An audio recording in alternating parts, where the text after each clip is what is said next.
Hello, everybody, and welcome to the Fandom Zone. It is I, General Zod, for the late night talks.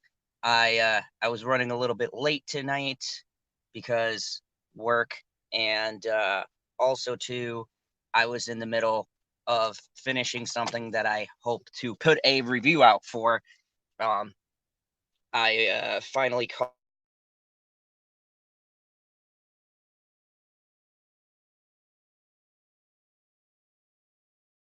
that I missed. So yeah, reviews. But anyways, welcome everybody. Welcome Tommy. Good to see you. Tonight is going to be a bit of a different night. I've got some various topics, some really different things that I'm going to be talking about, throwing in some different subjects. So I'm just going to let this go out to all of the appropriate people. I'm sure people are getting notifications and everything else, but how's everybody doing tonight on this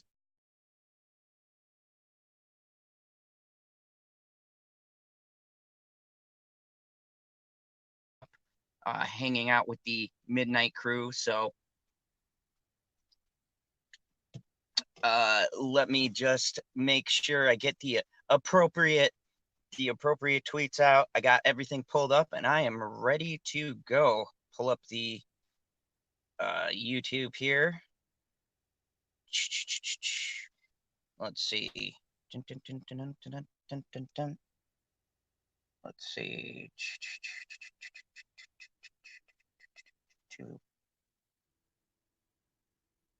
All right, let me see if I can find myself.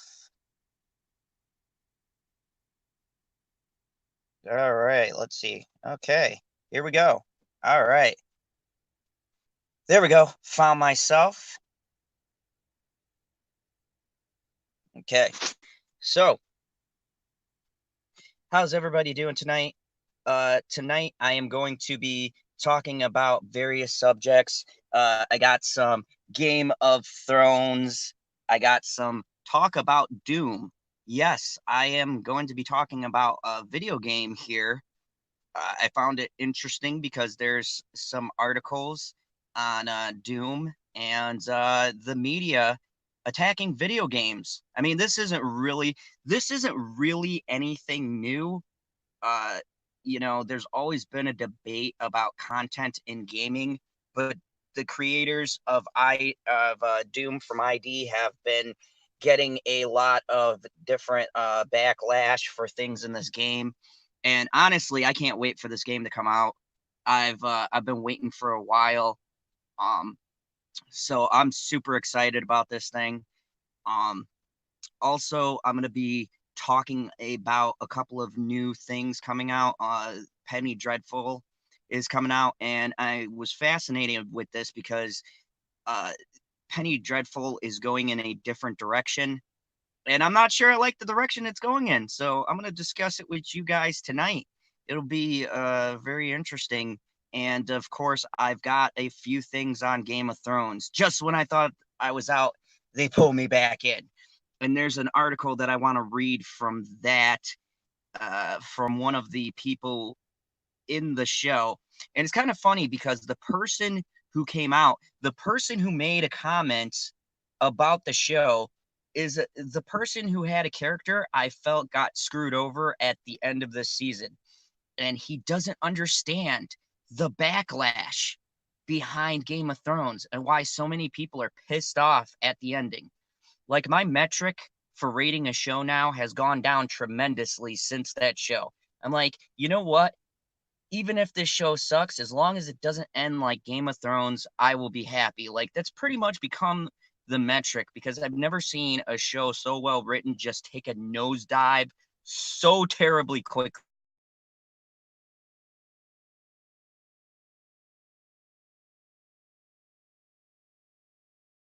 A lot of fun topics here tonight, and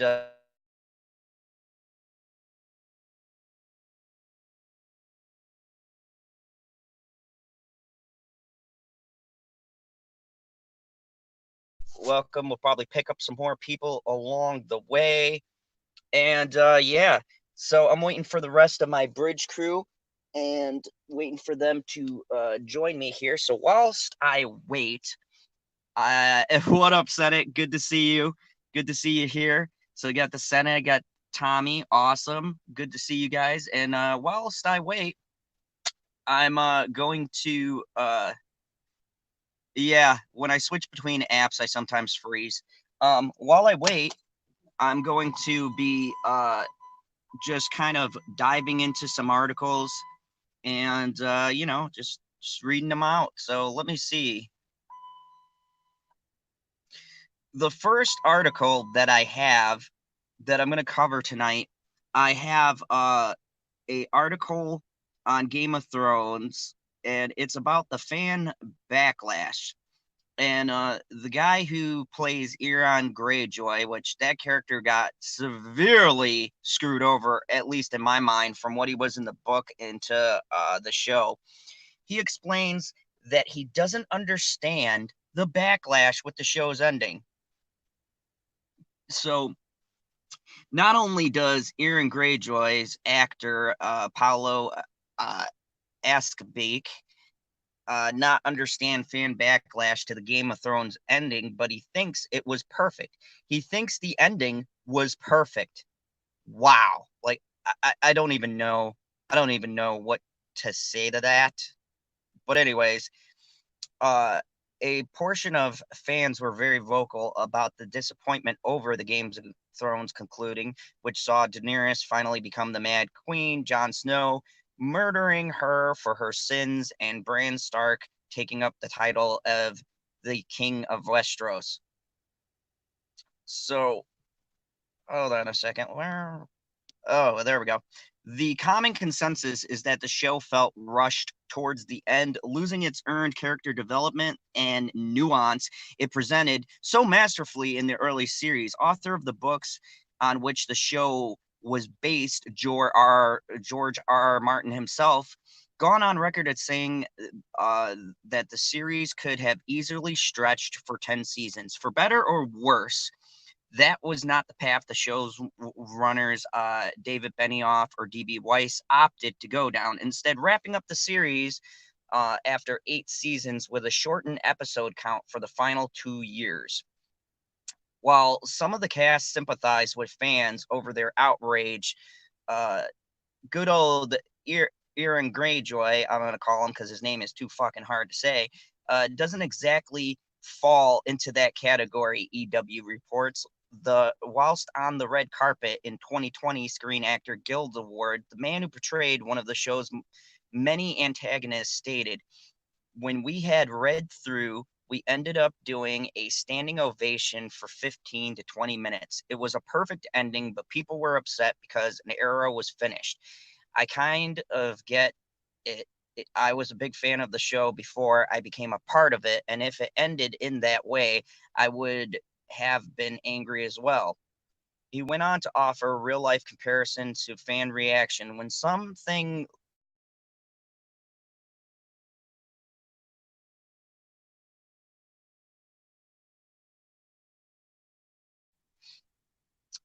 some fans will surely disagree with the notion they were simply upset because Game of Thrones had ended. Of course, he went on to say that it did feature prominent in the show's climatic season, forcing his way into a relationship with Cersei Lannister and engaging in a brutal final battle with her brother Jaime, where Euron ultimately met his end. Whether this swayed Outspe's opinion of the show final remains uncertain. However, it could be argued the clash with Jaime was one of the better parts of an otherwise controversial ending. Martin has yet to finish his book series, so it remains to be seen whether the story's end will closely align with the show or deviate into a different direction, a possibility considering the audience reaction. Meanwhile, the legacy of Game of Thrones on television isn't over yet, despite a spinoff being canceled.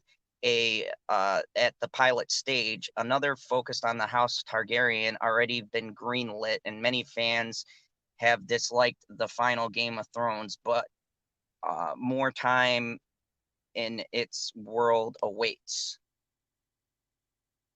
So, welcome, Gary North. So,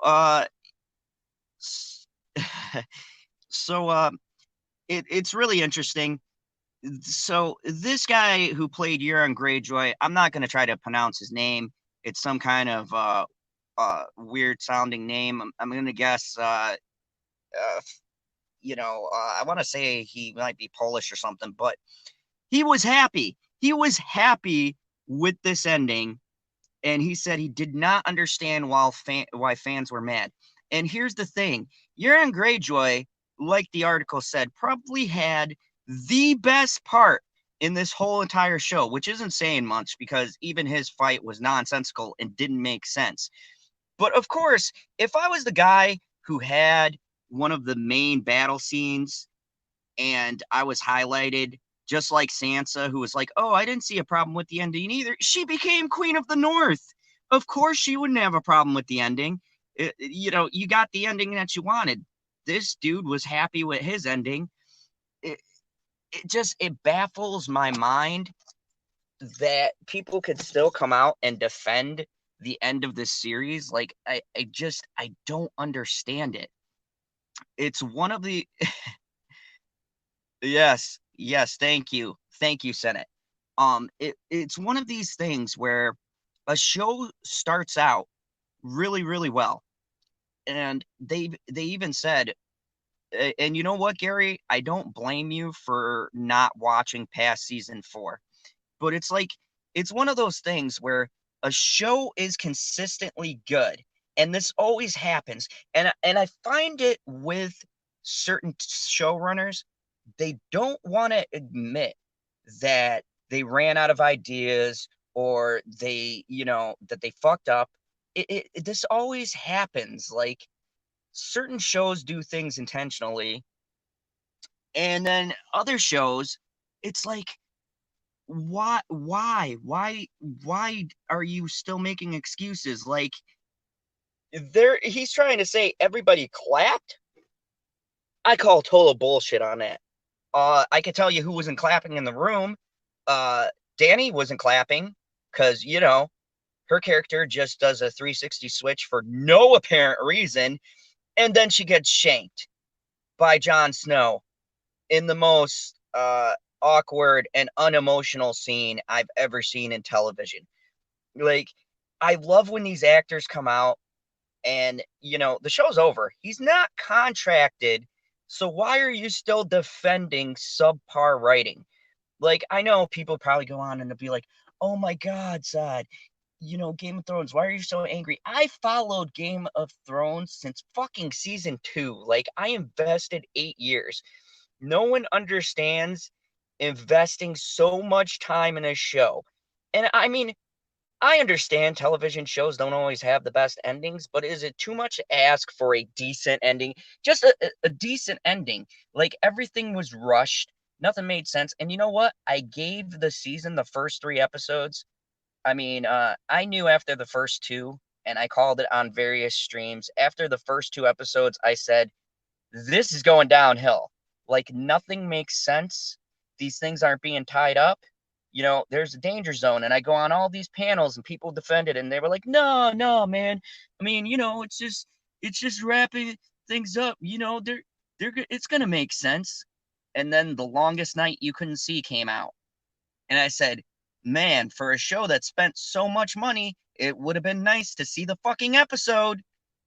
And then they came out and said, turn up the brightness on my television. I'm like, I have an HD television. What do you mean turn up the brightness, HBO? Your color contrast has to do with the way that you presented the episode. And I've seen people clean up that episode and it looks a hell of a lot better. And it's like, wow, HBO offered Benioff and Weiss an extra season. What's up, Terrence? Good to see you. Yes, Kamikaze, I agree. It was like Murray calling you and saying the show's not your father. I absolutely agree.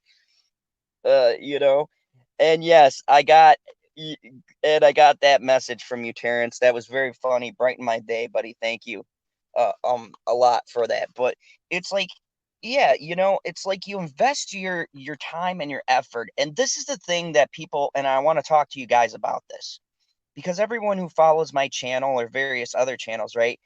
We don't get mad at about the direction things go. We get mad when we spend so much time on something and it gets so immeasurably fucked up and twisted because someone, and I mean this was D&D not wanting to put the effort into the end of this show. Okay, they got that big check from Star Wars. They thought they were going to do a series, and then irony, they wind up dipping out. Now I've heard several reports.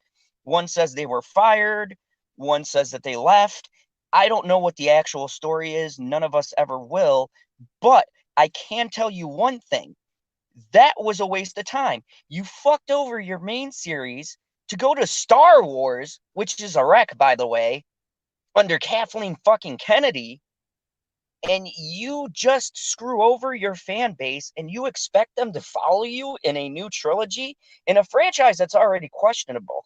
I remember when it was announced that D&D were coming over to Star Wars, so many people were happy, and then season 8 happened, and it's like, yeah, we just got done with Ryan Johnson, who took artistic license with The Last Jedi, and now you got these guys who didn't want to finish their own show. I mean, it's unbelievable. And I wanted to bring up this article because I hate how people are still trying to defend Game of Thrones. And it's like, come on, people, you can agree. Even the most avid Game of Thrones fan, like my dad, hardcore Game of Thrones fans, argued with me right up to the fucking season final when I seen how terrible this thing was going. He said, no, no, it's going to get better. I see the choices. I go, you don't see this thing falling apart? Oh, what's up, Curtis? I'm talking about Game of Thrones. I just read an article. The person who played uh, um, Gareth Joy is talking about how he doesn't see the fan backlash. So that's kind of what we were talking about. Yes, thank you. They left. They was like 10 years under Kathleen Kennedy versus a 6-year deal for different films on Netflix. Yeah, I've heard that, Kamikaze. I've read some articles on that, and I think that the backlash from the fans from Game of Thrones was there, so they already were figuring like, hey, we just have one fandom pissed off at us, so how about we not piss off another fandom? So it was like, you know, it just it amazes me that people on this cast can sit there and defend the end of this season. Like, as a cast member, okay, of Game of Thrones, I watched the HBO stuff. Like, people look depressed in that fucking reading, okay? And this dude's gonna say, oh my God. Yeah, everyone was so happy. We were clapping when we read the script. I go, no, I call bullshit. I call bullshit on that. I don't believe you.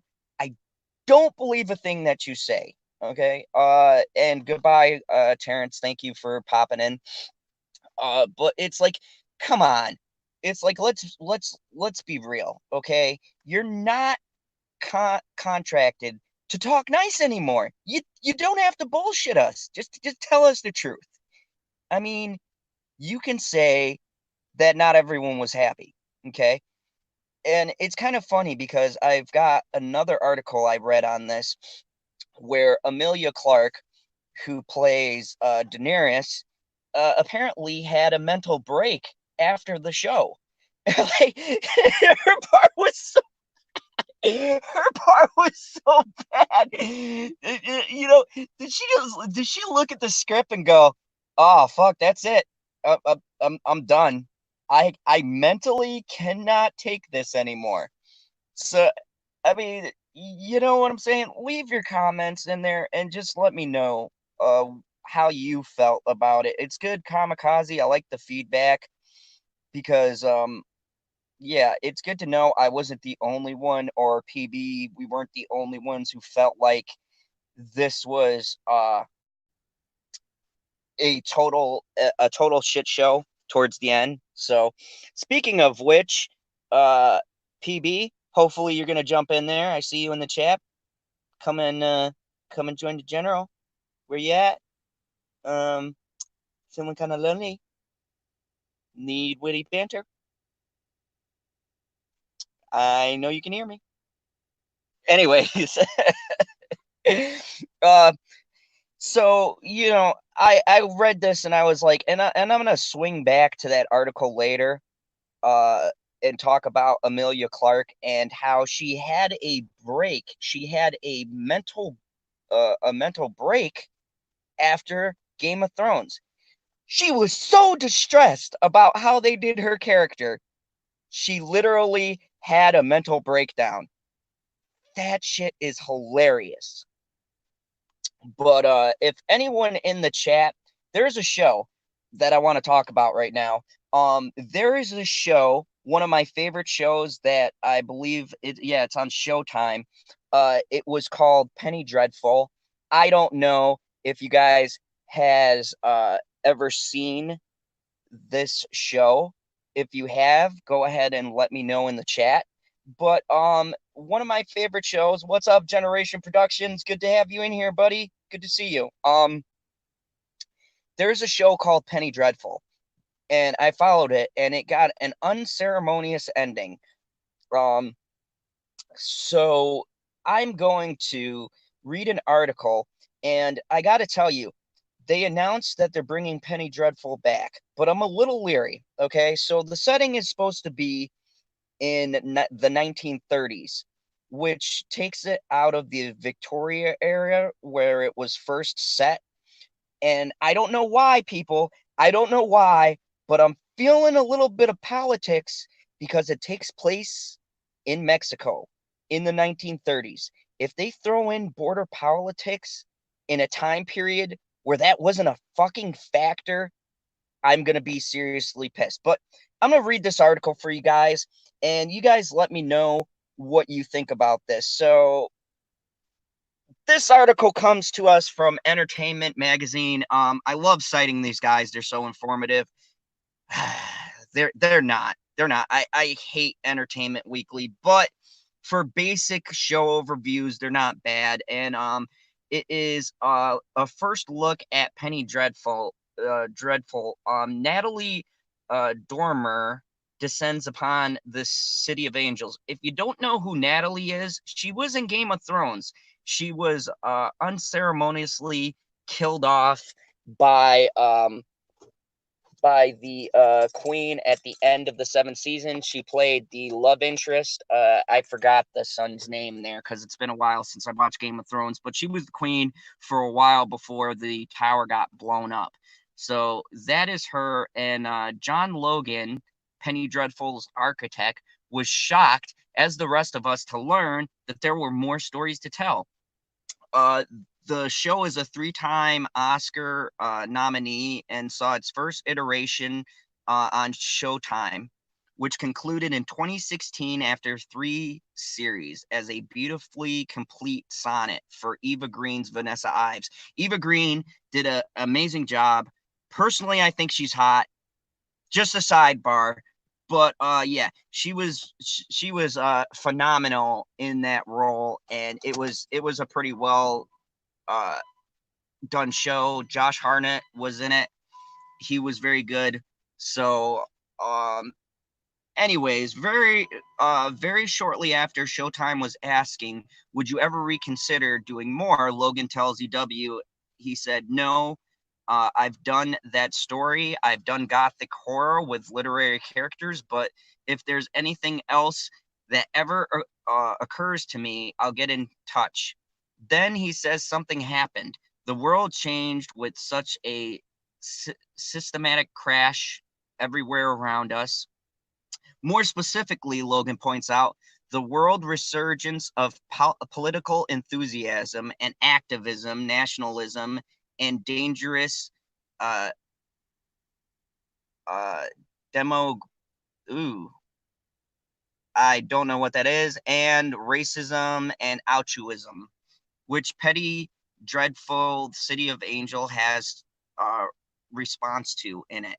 I understand the present. The show's writer creator goes back to 1938 LA during the construction of the Arroyo Seco Parkway. Logan chuckles at the thought that this may be the first television show in history about building a freeway. This series is built around um, Talgo Vega of HBO's Here and Now, whose family is displaced by the freeway's construction. He serves as the first Chicago LAPD detective working to solve grisly murders with his mentor, Officer Mitcher. Logan isn't looking to add another horror anthology to the television landscape. He sees both Penny Dreadful as a spiritual descent into two narratively separate entities with incredible thread that runs between both of them. While the first series came from a very personal response to romantic poetry, Logan says City of Angels is about social and personal cost that goes into making a great metropolis and how the various forces play in 1938 are the very forces that are playing now. 100 years before our show, Los Angeles was Mexico. I wanted to tell a story about a Latino family under pressure because of all the forces at play, not only the freeway building, but also the crime, law enforcement, and immigration policies. At its core, City of Angels uh, is premiering in Showtime 2020. It is about uh, demonization of the other, says Game of Thrones vet Natalie Dormer. The description fitting considering she stars as a literal demon in the show. For Logan, she is an aspect of the show that makes Penny dreadful. Dorma describes her shapeshifting Hell Queen as a deliciously multidimensional thrill, an agent of chaos who can sow the seeds of disorder. In the first season, we meet three of Magna's manifestations.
Well, okay.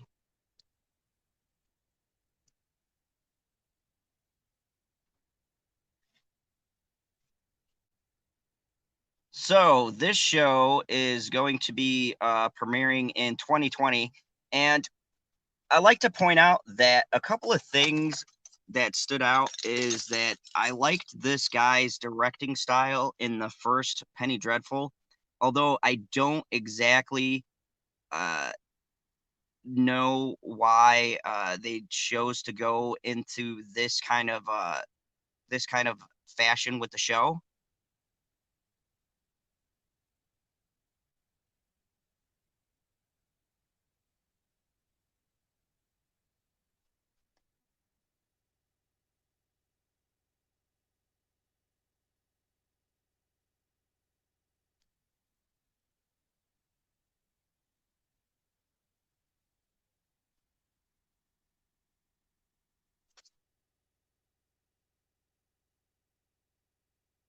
All right, I guess I'm back.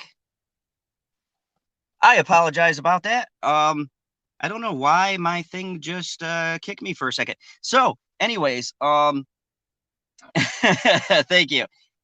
I was temporarily sent back to the fandom zone. But yes, so this new Penny Dreadful is supposed to be set in Los Angeles. The original one was set in London during the Victorian era. Um, I don't know how I feel about this. I heard a couple of things that worried me. They said they're going to deal with modern politics, which I find kind of funny because this is set in the 1930s. So I don't know exactly how they plan on doing modern politics in a 1930s setting. Uh, that baffles my mind. I really hate when these writers try to put modern day politics, especially in an era where it doesn't apply. I just like, why do we have to bring modern day politics into this? Like, I liked the fact that Penny Dreadful was removed from today's modern politics. It took place in Victoria, England, so there was no way for them to put any of that garbage in here. And now with this new show, I feel like the director is going to be leaning heavily on talking about the immigration issues and things like that.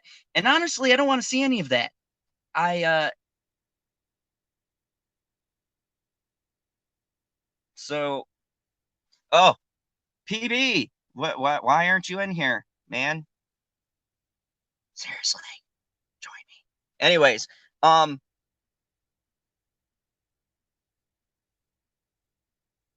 oh, Bear, good to see you.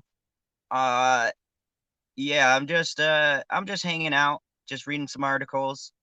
But anyways, so I mean, I find it interesting that they're going to change the setting of Penny Dreadful to this 1930 setting. I don't know how I feel about that. I'm gonna be watching the first couple of episodes, and I'm going to see exactly where the show goes. I do like that girl from Game of Thrones.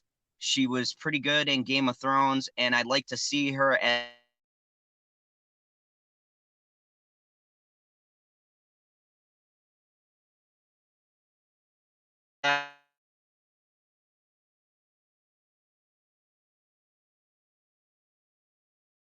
the cable networks do a decent enough job, depending on the writer, steering clear of this stuff. But lately, with what HBO did with The Watchmen and everything else, I feel like they're leaning more towards this political landscape. Uh, yes, I agree. Uh, I do agree. I was watching the preview, and I have no clue what is going on. So it's gonna be intriguing to see exactly where this show goes. But I have no clue. Oh, I still got issues. All right, let me do this.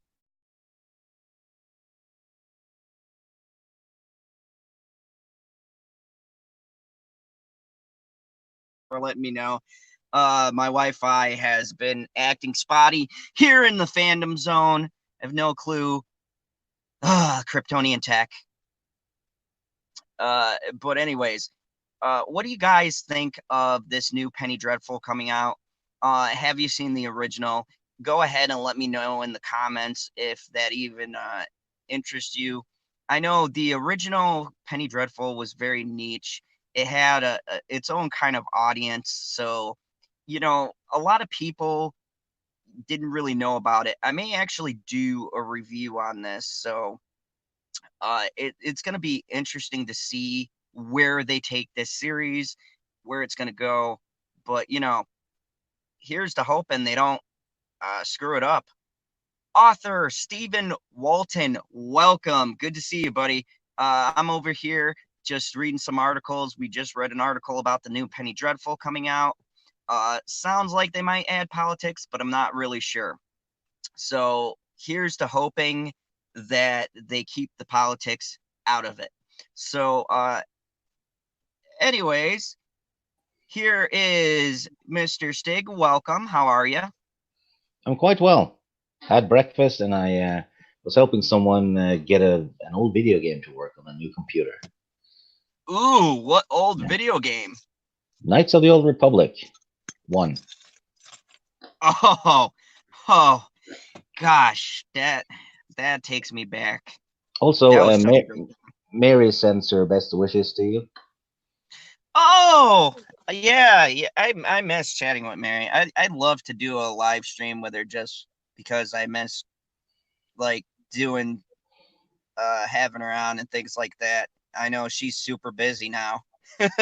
Oh, As we all are. she's busy. But let me just ask you, Stig, have you ever seen Penny Dreadful? Yes, loved it. So great. This article pertains to you, my friend. So they're coming out with a new Penny Dreadful. Yeah, it's set in the And 1920s. 30s. I just read they're gonna Oh, put it. They're gonna put it in the 30s, and it's going to be based on a railroad being built. Now, Stig, I gotta say, some things kind of worried me when reading this article. okay.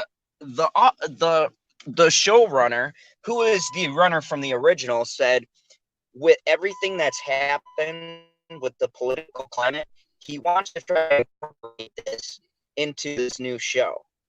And where I'm failing to see where this is going to work is because he's setting the time period in the 1930s, but he's also doing it by the Mexican border. Hmm. I don't know about you. You're a pretty intelligent fellow, but do you smell like there's going to be some things about immigration and whatnot in this show that's based in the 30s where that wasn't really as highlighted as it is right now? Um. Yeah, but if you look at other things that happened in the 30s, Hitler rose to power through the Socialist Party, and Yeah, he very had, true. his brown shirts were beating up people who didn't agree politically. Reminds me a lot of Antifa, to be honest. You So it know, could I'm swing both ways. I'm gonna be honest with you. I'm gonna give this guy the benefit of the doubt because I watched the first Penny Dreadful, and I like what Timon Flip said. He said it was a hit or miss for him, and I do agree. But I do think that the show wrapped up very well, and I did like the ending. And the acting and directing was stellar. And the showrunner is in charge of things like that. And it was a very well done show. And I think if it's done right and if it's executed well and if it's in the same kind of style that he did the original, I'd be willing to give it a shot because there's a difference from like saying a show on the CW is attempting something like this and then I'm or HBO or one of them that's got a bigger budget, more competent writers behind it. You know what I mean? Competent writers. um,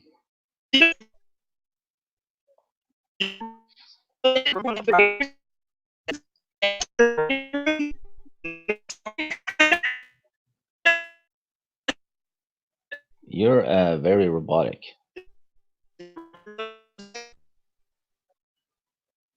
You sound like a Commodore 64 game.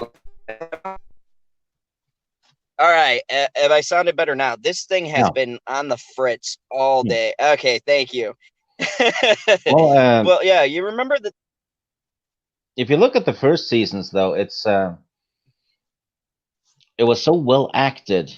I'd say the acting was better than the writing, and Ava that's true. Green just blew it out of the water. She was amazing on that show. Well, the lead for this one is that girl from Game of Thrones who was like the one who got blown up at the end, I believe, of like season 7. Yeah, the And shock. she was pretty good. I mean, she was good in that show. Yeah, she's absolutely a good actress. Natalie Dormer, right? Yeah, Natalie Dormer. Yeah, So, I mean, it does. I give the guy credit for one thing too. He knows how to get these people who fit the roles, and part of making a good show is not only being able to write something really well, but also casting the right people to play the role. I think is another thing that's been missing in television. yeah. You Uh, can have a we talked about this before. It's a balance, and you made the metaphor about cooking, which I thought was a tremendous metaphor.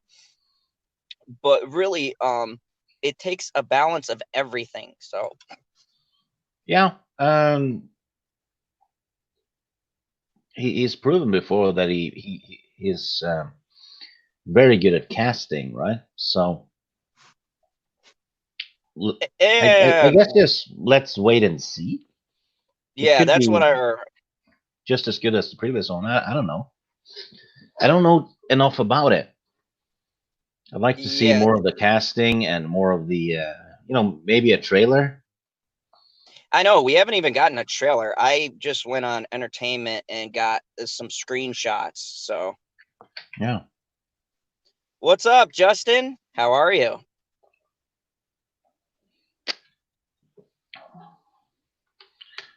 Speaking of screenshots, here's a screenshot of Justin that doesn't talk. I think he's holding us all in suspense. I don't know.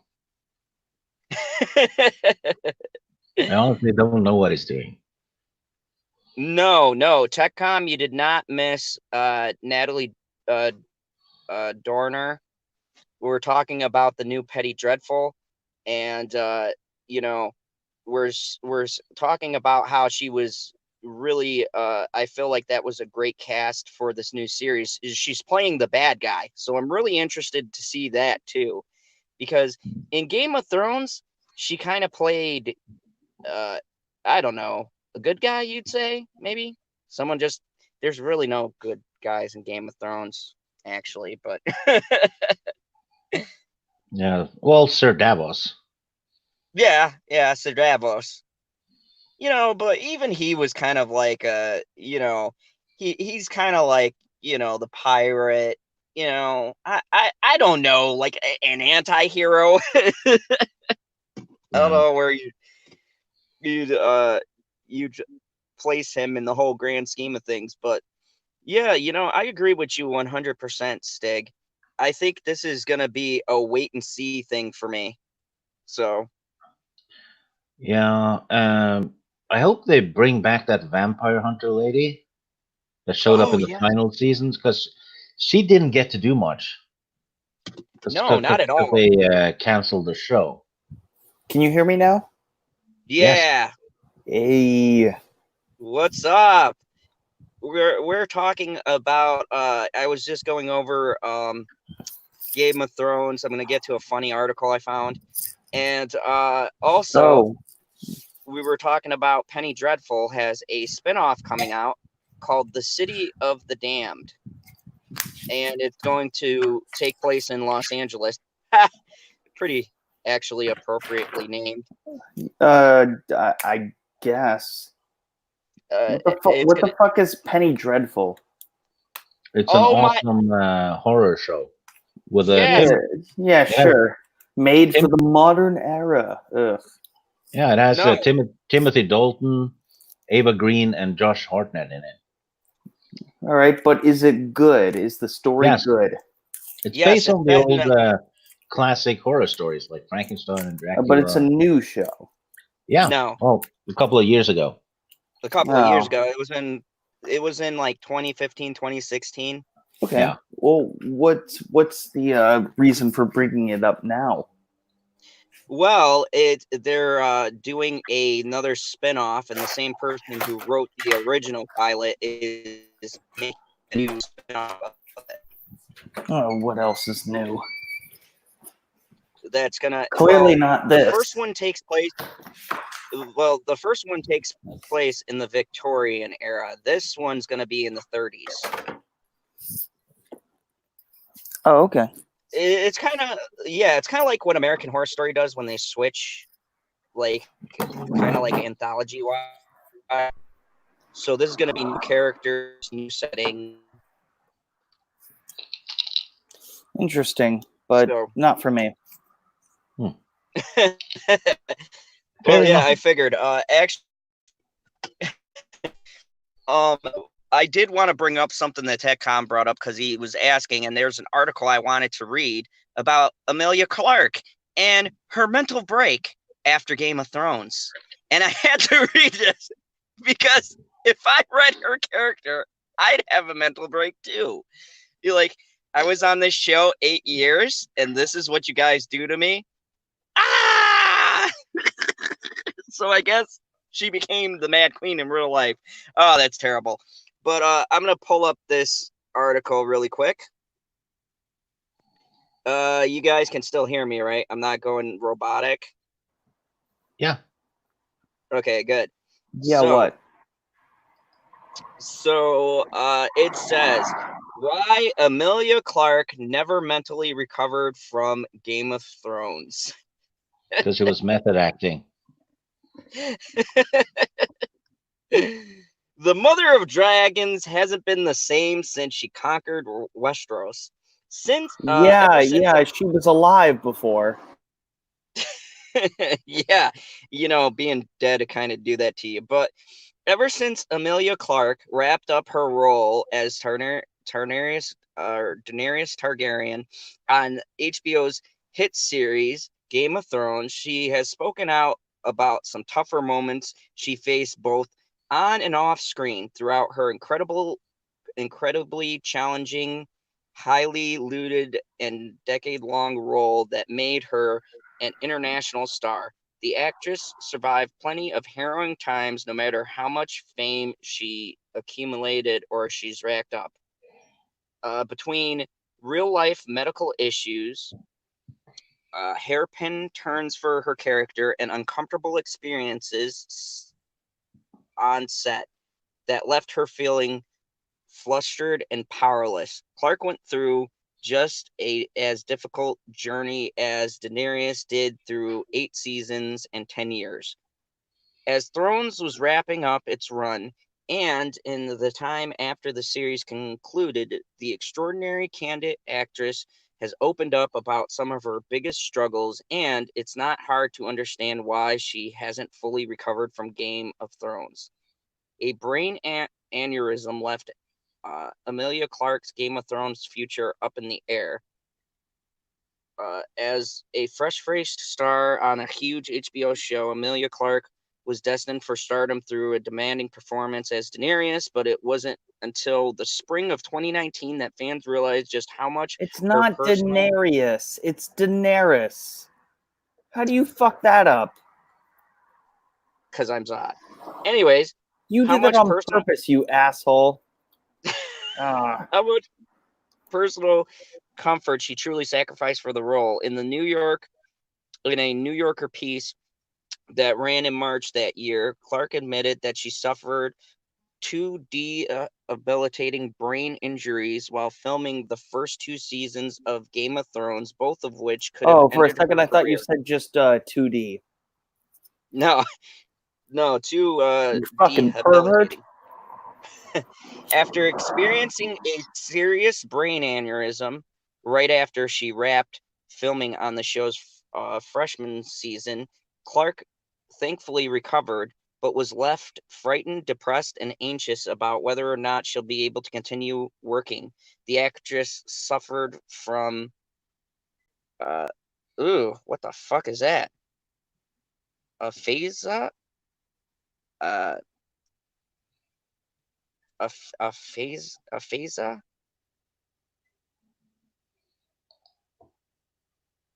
Yeah, it's a condition that renders you unable to speak correctly in the aftermath of her first aneurysm. During the show's second season, she suffered a series of anxiety and collapsed once, when then endured yet another aneurysm. Jesus, after the third season wrapped up. At that time, Clarke was also preparing to her Broadway debut in Breakfast and Tiffany's. Clarke's co-star, including Khal Drogo star Jason Momoa, were incredibly supportive of her speaking out about what she had been through, but the experience was undoubtedly terrifying for the young actress. The New York article, Clarke revealed that she sank into a dark place after her second aneurysm. Going through the experience for a second time, all hope receded. I felt like a shell of myself, so much so that I had a hard time remembering those dark days in much detail. My mind has blocked them out, but I do remember being convinced that I wasn't going to live long. Wow.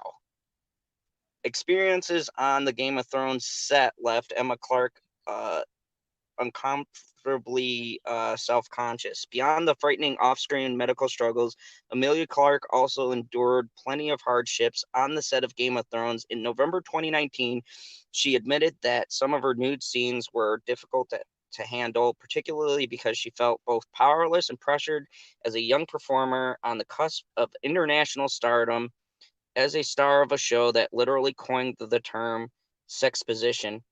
Fuck you guys. You know what? It's HBO. They've been doing that before Game of Thrones came along. Clarke was unsurprisingly asked to perform a number of bare-it-all scenes, even though nudity was a trademark of Thrones. It's still unsettling that Clarke was often uncomfortable on set and unsure if she could say no until later seasons once she gained more clout and recognition. However, with or without nude scenes, Clarke also suffered some serious um, imposter syndrome on set during the show's earlier season, as she told Dax Shepard on a podcast, The Armchair Expert. She spent the first season thinking, I'm not worthy of requiring anything. I'm not worthy of needing anything at all. Beyond that, Daenerys Targaryen's journey left Emilia Clarke understandably shaken as well. The actress has spent years playing her character as a virtuous, Justin-driven young queen hell-bent on reclaiming her family's throne, so it shocked Clarke just as much as everyone else when Daenerys chose at the tail end of season 8 to torch King's Landing from atop of the dragon, murdering countless innocent civilians in her quest to take the Iron Throne. Clarke admitted that upon reading the script and learning the big Daenerys twist, she walked around the streets of London just to process the character's personal arc, especially considering that after sacking King's Landing, Dany doesn't make it to the Iron Throne, but is instead assassinated by her nephew lover, Jon Snow. Clarke will always likely be associated with Daenerys Targaryen, but even Game of Thrones' biggest fans should recognize the sacrifices and the enormous struggle that's part of the unforgettable role.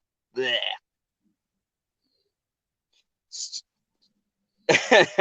So, wow. That was a lot. So what do you think of this, Stig? It's perfectly understandable that she's had emotional problems and all that because you know Yeah, I mean, two brain aneurysms. That would that that would scare the shit out of anyone. yeah, and what's funny is that I respect Emilia Clarke because she came out with the fans, and she's like, in her own words, she didn't see the reason for that turn in the character, even in this article. You know what I mean? She had to like walk around and process the arc, meaning she was probably thinking, why the fuck am I being written like this? You know what I mean? Yeah, they after season 4, when they abandoned the books, they just relied on shock value. Yeah, that's all it was. Like, when you think about that end scene, and even when the actress who's played this character for 8 years says, I don't understand this turn, it makes me wonder how much say do these actors and actresses actually have? Because, say she says no. Could they replace her if she's the whole arc? If she was like, no, I don't want it to go this way, what would they do? Because she's pretty much one of the main showrunners. Yeah, actually, most actors wouldn't do that because they have to be professional. Yeah. And I thought, I always had respect for her, but hearing that she went through not one but two brain aneurysms, and brain aneurysms can kill people. Like, you could die from that. And she Oh went yeah, through two of them. I mean, that's fucking amazing. That gives me a whole new respect. Like, the whole nude scene thing, okay, I don't know. Like, you know what HBO is? The Sopranos came before this show. Anyone who's watched The Sopranos, or if you know the content that HBO makes, you should know there's gonna be like nude scenes and swearing and violence in their shows. It's just what they do. yeah, but you have to remember she was very young. It was basically her first real acting gig, right? Yeah, yeah. This So was her first breakout role. yeah, so if you're straight from school and have to do all that in front of millions and millions of people, um, it could be daunting, I suppose. Let me ask you: do you think? Hearing this article and hearing what she's gone through, I mean, how does that make you feel about like the what she did with the role, and does that shed new light for that character when you hear like the personal struggles that the actors and actresses go through? Not for the character, because clearly the writers didn't factor her health into what they wrote. But Yeah, and I guess uh, I just feel sorry for the lass having to go through that, because that's a terrible ordeal. And if she's still trying to recover from it, that's perfectly understandable.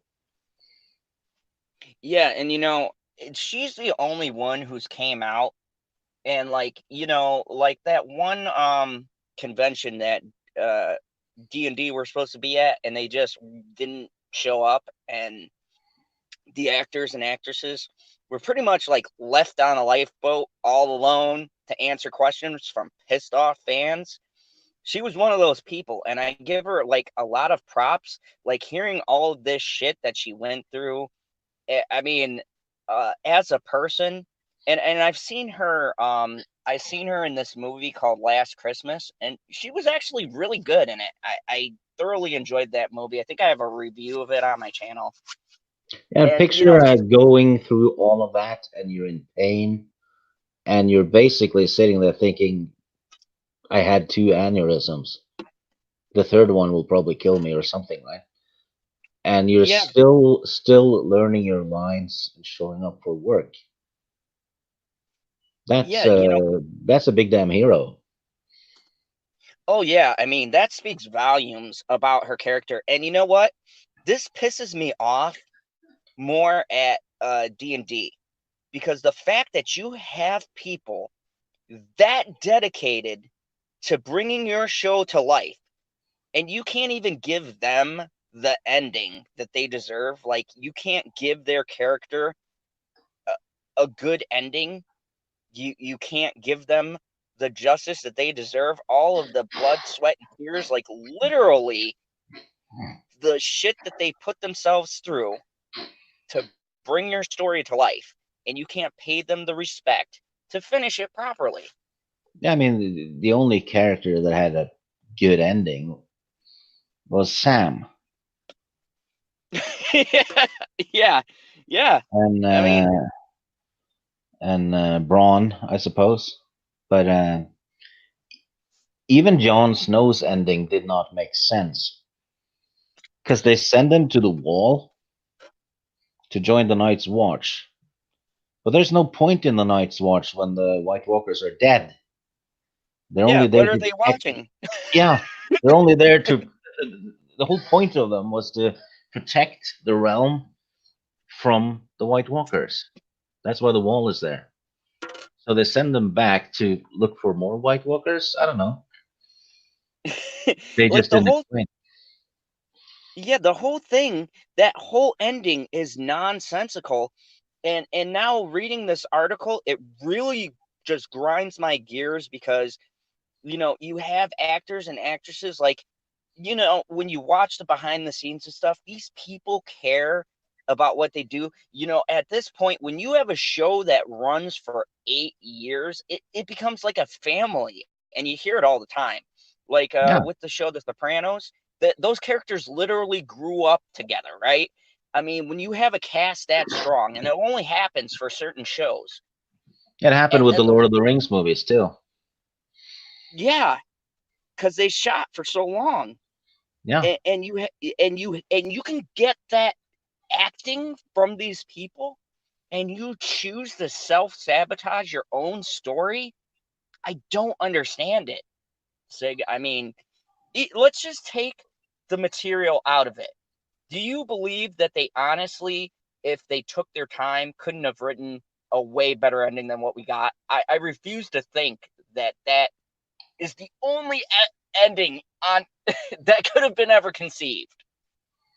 they just took shortcuts to make shock moments, and it worked because the audience is so dumbed down that if if they get a shock moment, they're happy, right? Mm-hmm. Because something happens and they feel something, and they don't even think about why it happens. Back back in season 3, when you had the Red Wedding, that one was foreshadowed and it had a point. They didn't just massacre the Starks just for the hell of it. It was a tactical move by Tywin. Mm-hmm. After that, people just die. It's like, Stannis. He does a 180 on his character. Decides to burn his daughter after he brings his daughter and his wife to fight an enemy that skins people. Yeah, like Yeah, a lot of if you want your family to survive and sit on the throne, you don't bring all of them into battle. nah, and that's the thing, Stig. Like, you called a lot of this a while back. We had you on Game of Thorns and things like that, and you did state a lot of things that were different from the book. And you know what?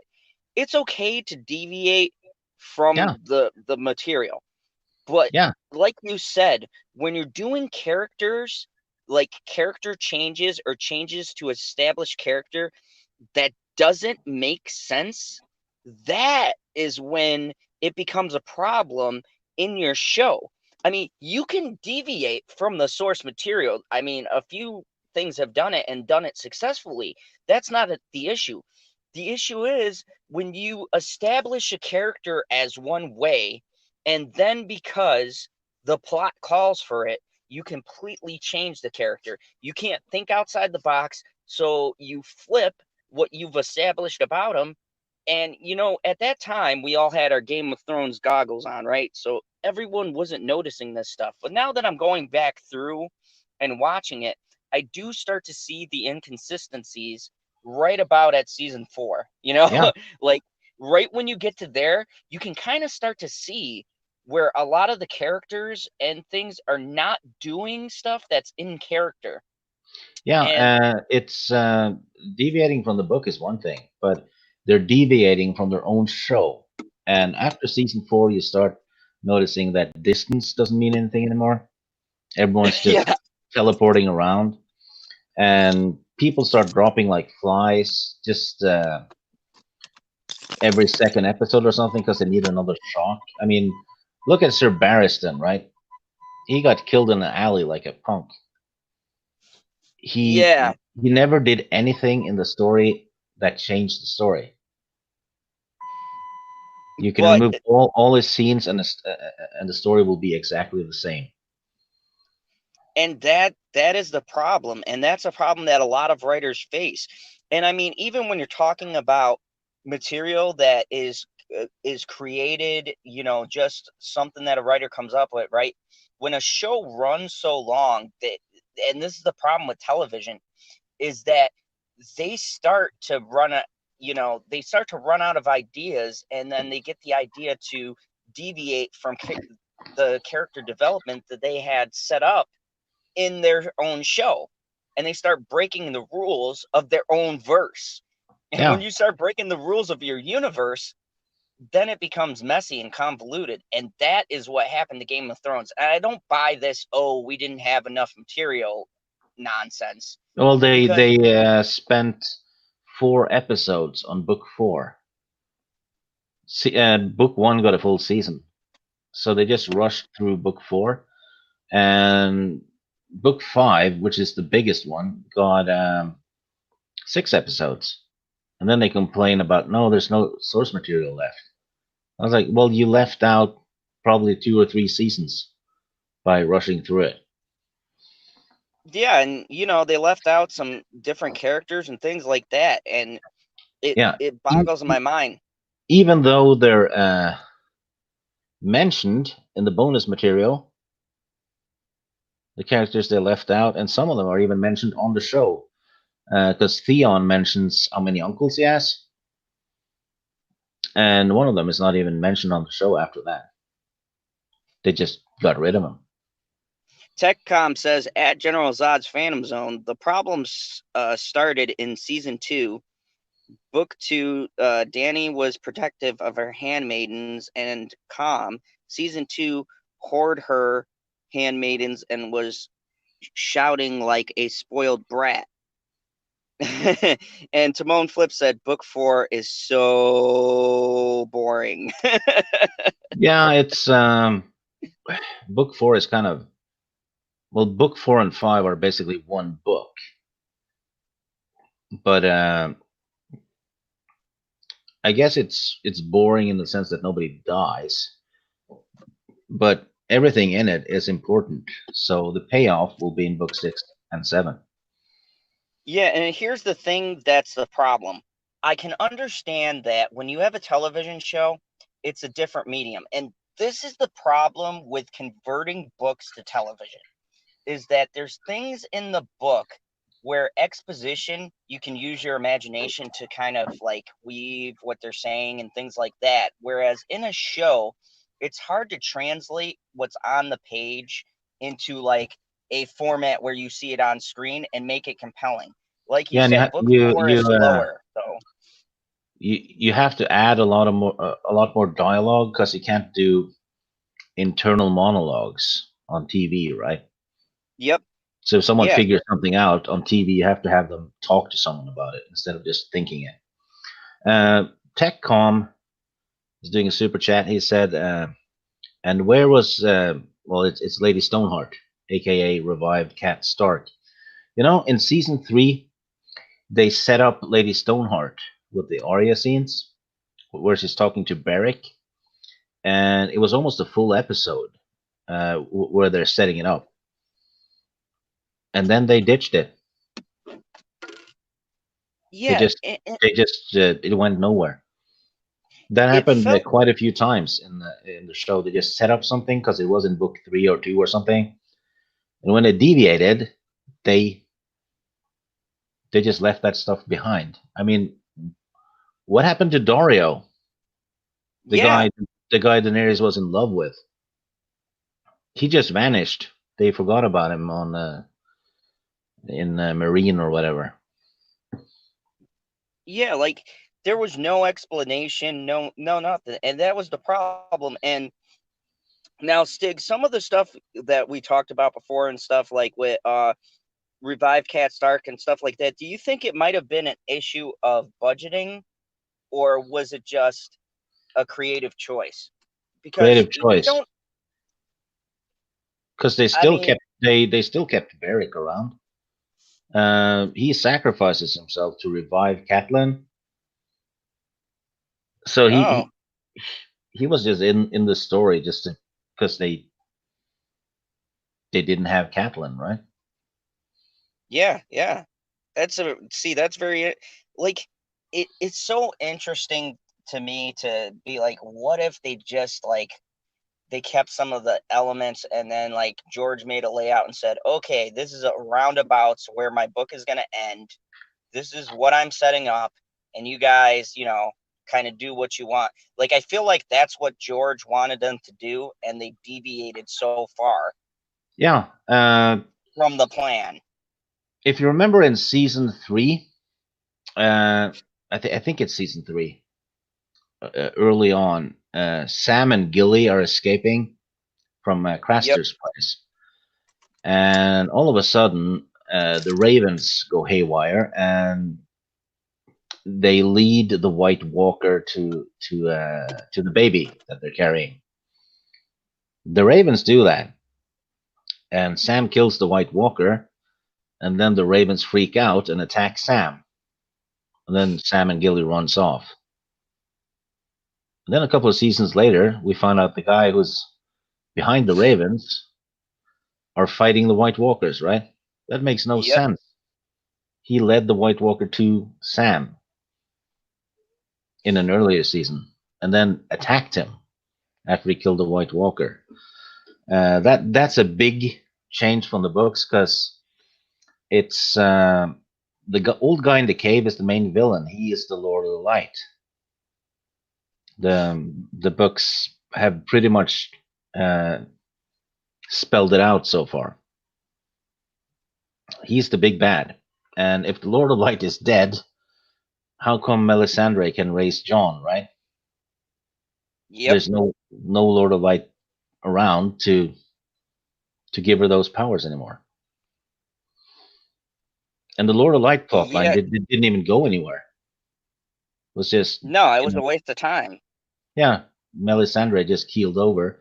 And there were like a bunch of red priests that wanted to get in touch with Daenerys in earlier seasons. That never went anywhere. Yep. Just, Yeah, there were the red priestess seemed to have like a bigger, more important role, and yeah, then like like there were different followers and stuff, but like you said, that whole thing in the end wound up really amounting to absolutely nothing. Like it's like she just lights stuff on fire for that battle and then like goes out into the snow and dies, and it's like, why was she highlighted as so important if her arc just basically goes nowhere? Like yeah, that whole group of people were basically nothing in the story. There's yeah. And no point to it. remember the Warlocks? One of them kidnapped Daenerys' dragons, Yep. right? In season 2, and then later on, another one tries to kill her on the docks, and Sir Barristan saves her or something, and the Warlock runs off. Never seen again. Just an abandoned plot line. So Wow. they just gave up, or what? Yeah, that's just like never answered. And Kamikaze, I will look into that for my power talk this Sunday. Thank you. I love when people in the chat add something. He just dropped a tidbit of information that I knew nothing about. See, uh, working and stuff, I sometimes get behind on the media news, so it's good. And then super chat from Tactom says, I don't like how most of the Starks were killed off. I didn't have a problem with that. They do pretty much and Stig, you can confirm this more because I've only read a little bit of the books, but I believe that's what happened in the books. Most of them wind up being killed off. Yeah. Well, Ned Stark dies the way he does on the show. Robb as well. Catelyn gets killed that way, but she gets revived later after having spent 2 weeks in a river. So she's not pretty. All the other Starks are alive. Actually, they didn't kill that many Starks, to be honest, because Arya, Sansa, and Bran are still alive, and Jon Snow. Yeah, that's true. So they basically just killed a couple. They killed far more Lannisters and Baratheons. Oh yeah, like the Lannisters took some pretty big hits. Yeah. And yes, I do agree. There were a lot of loose ends. It was rushed just like episode 9. That's episode 9 wasn't rushed. It was episode 7, 8, and 9. Speaking of which, I want to bring up an article for you guys. This might interest you, Stig. It's another bit of Star Wars news. Hold on a second. Just going to pull it up here. So with everything that's been going on around this wonderful film, the Washington Post blasted over a claim that Reylo death threats to Star Wars director J.J. Abrams were a hoax. They were not a hoax. Oh, listen to this. They mention a Fandom Menace account manufactured a hoax claiming Reylos were sending death threats to the TROS director. The Washington Post, and anyone who follows the Fandom Menace, shout out to people in the Fandom Menace, but the Washington Post is getting slammed over its claim that the death threats towards Star Wars Rise of Skywalker director J.J. Abrams by the Reylos, and I'm doing air quotes, a segment of the Star Wars fan base who supports the romantic relationship between the characters Rey and Kylo Ren, were simply a hoax. Bethany in the Washington Post had made claim in an article titled "The Latest Star Wars Film Satisfies the Right Wing. Will the Left Stop Trolling?" So apparently, all of us who don't like Star Wars were a bunch of leftist trolls now. I was originally a self-hating white male who's an alt-right. Now I'm a leftist. Yeah, I guess shit happens. Yeah. Stig, we're a bunch of leftists. Yeah. Which can to be honest, I know a few people in the Fandom Menace. I'd say 65% of them are actually lefties. I'm not kidding. I've never seen anyone who's alt-right or whatever, or a right-wing extremist in the Fandom Menace. Yeah, I know. I know. I'm not. But I mean, but keep in mind, this is from the Washington Post, so I saw that one, and it's not true, because I remember when that stuff happened, people were linking to accounts that were making the threats, right? Yeah, there were on Twitter that they were being retweeted. There's nothing fake about that. I saw it. And the Reylos also threatened Adam Driver's wife, I believe. Oh yeah, those were. I remember those too, because I did a show on you guys need to calm down. But in her article, which contains the line, "A Phantom Menace account manufactured a hoax claiming Reylos were sending death threats to TROS Rise of Director," the line referring to Data Racer Twitter account, which posted screenshots of what it described as Reylo fans sending death threats and harassments to J.J. Abrams cast members, at Lucasfilm employees in response to the off-screen death and Rise of Skywalker. And then he has all of the tweets screenshotted. After Racer posted the screenshots, they were referenced in a BuzzFeed article. A Twitter user responded and suggested that some of these death threats didn't come from Reylo fans. However, Data Racer points out a handful of these tweets not coming from Reylos isn't evidence of the entire thing being a hoax. Yeah, and the lady who did the research for the article writer, if you Yep. look at her Twitter, she's a Reylo. Yeah, no, I'm going to be bringing that up because the Washington Post is defending Reylo, saying their harassment of J.J. Abrams was a hoax created by the alt-right fandom menace. Woke SW fandom was telling the Reylos to stop sending threats and harassment to JJ after Tross premiered. This is 100% lie from Washington Post. Data Racer showed that many of other Star Wars fans, including Daniel Jose Older, author of the Star Wars novel Last Shout, have called out Reylos for harassment. And there's a bunch of tweets. I think I'm gonna put a link to this article so people can read it. But yeah, he pulled up the pictures from other people from various other accounts that have received the same kind of threats. Additionally, some Star Wars fans have documented what appear to be admissions of Reylo's tweeting death threats to the actor of Star Wars. And there's another one from Rey is a Skywalker, and it's a big long thing I'm not going to read, but there's some interesting wording in there. Star Wars actor John Boyega was also recently harassed by Reylos after he made a joke about his character being the one who eventually lays the pipe with Rey. Twitter users were shocked that the Washington Post article was actually published and see it as another sign of the eroding credibility of the legacy mainstream media and a continued attempt to skew the division within the community.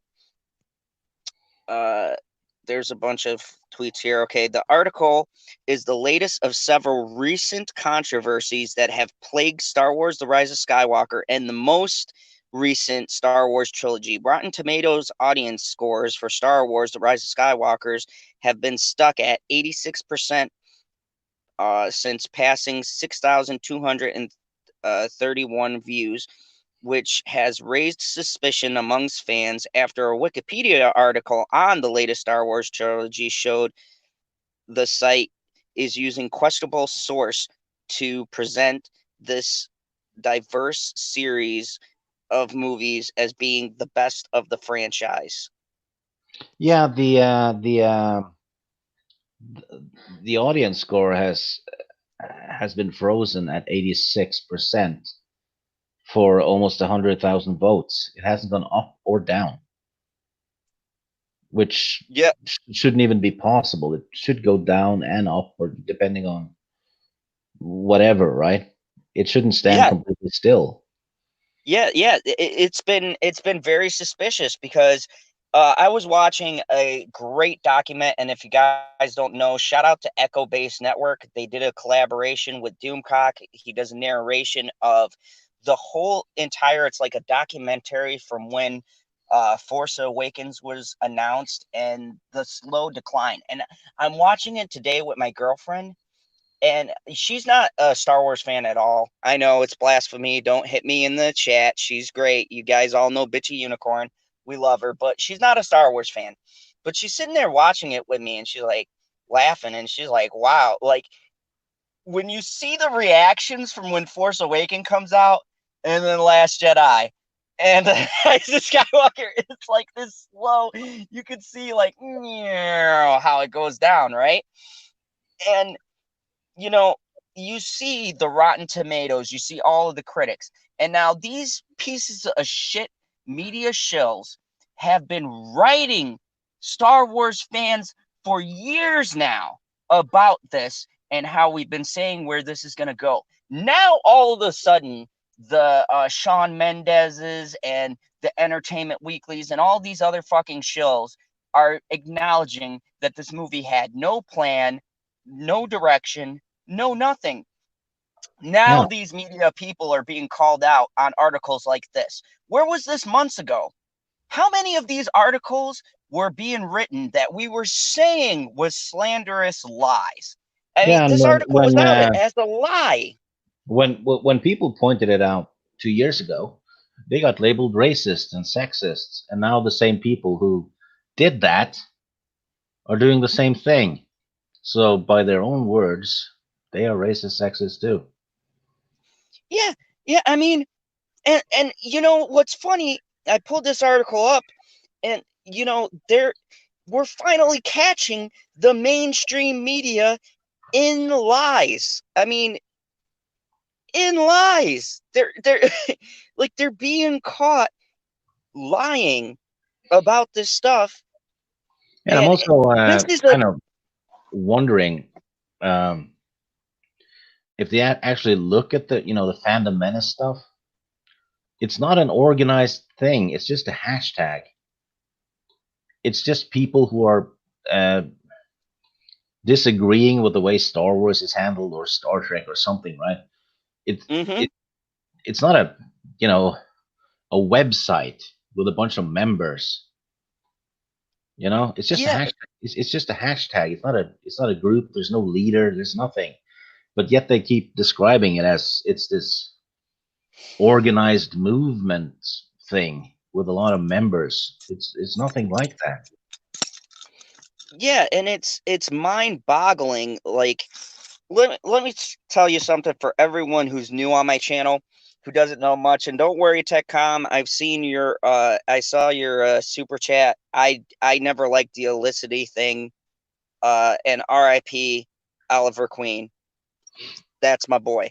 Anyways, um, you know, when I first started off, in case you guys don't know, I started with 20 people that was on my channel. And thanks to these people who are supposedly the fandom menace, right? Thanks to this community, I am now at 366 subscribers. And it's because, you know, this community has been great and everyone has been nice and kind and has had me on their streams. They've come on here.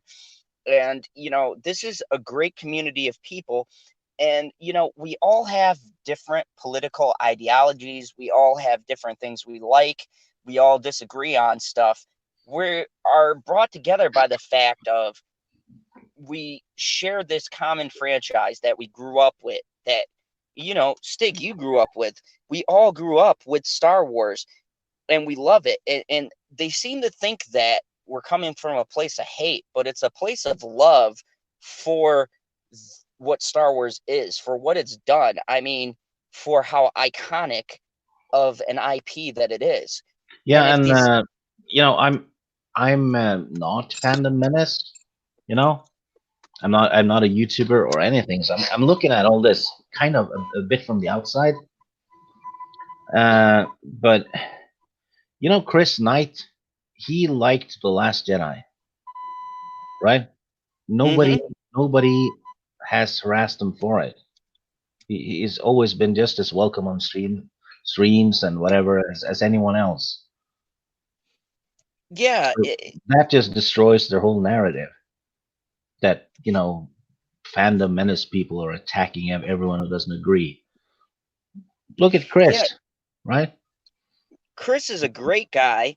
Yeah, I mean, we've had debates on this channel about Last Jedi, in good conversations and things like that.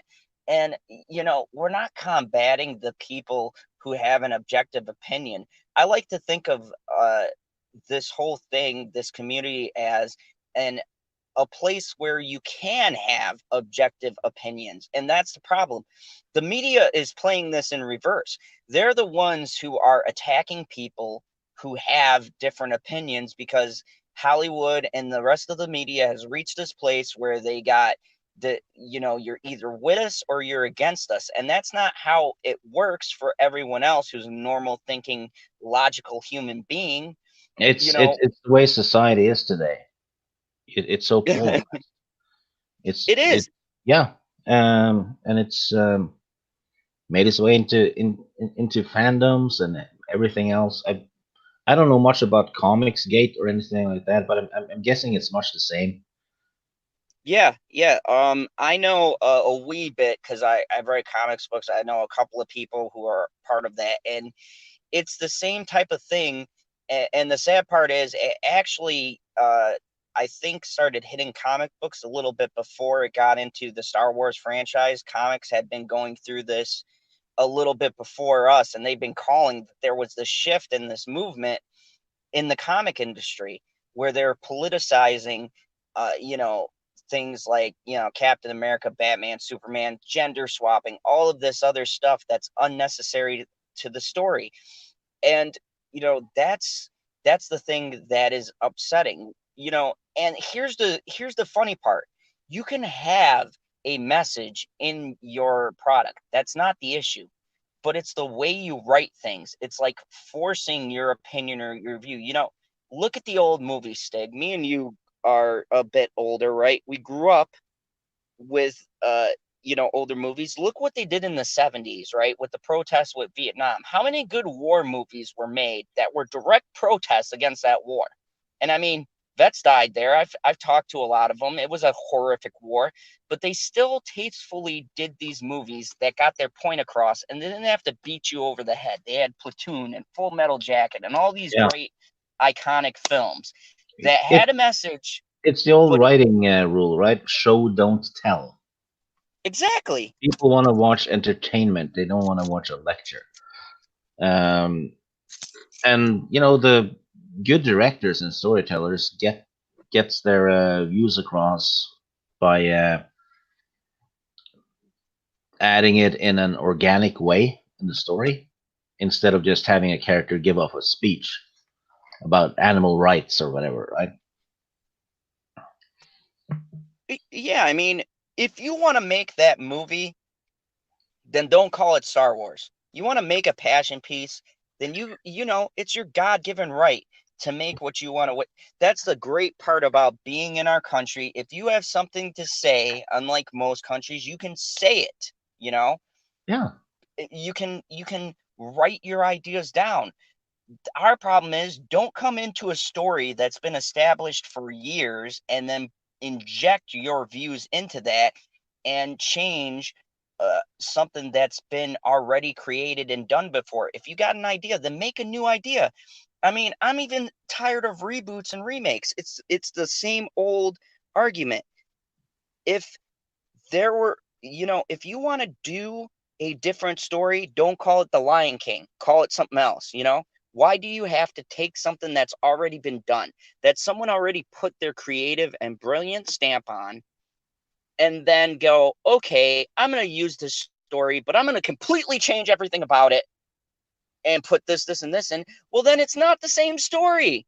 yeah, I know, and they do it, and they also get away with it because people will follow the logo. If it has the right logo, people will, buy it, right? Yeah, exactly. And Grim Monolith, thank you. That's a high praise. Um, I have to convene with the rest of the Fandom Menace to see if that's true. He said, Zod, I consider you a leader, or one of the leaders of the Fandom Menace. So I guess, thank you. Zod is the leader of the evil fandom. Thank you. I appreciate it. And look, um, part of the reason of me creating late night talks, when me and PB got together, and Stig, you know the story, and if you've been on my channel, bear with me, but part of the reason why we created late night talks was because of this interaction that we have with the chat right here. Is that you know you guys have the right to say what you would like to say to each other or to us, and speak your opinion. And look, Stig, you've been on the show.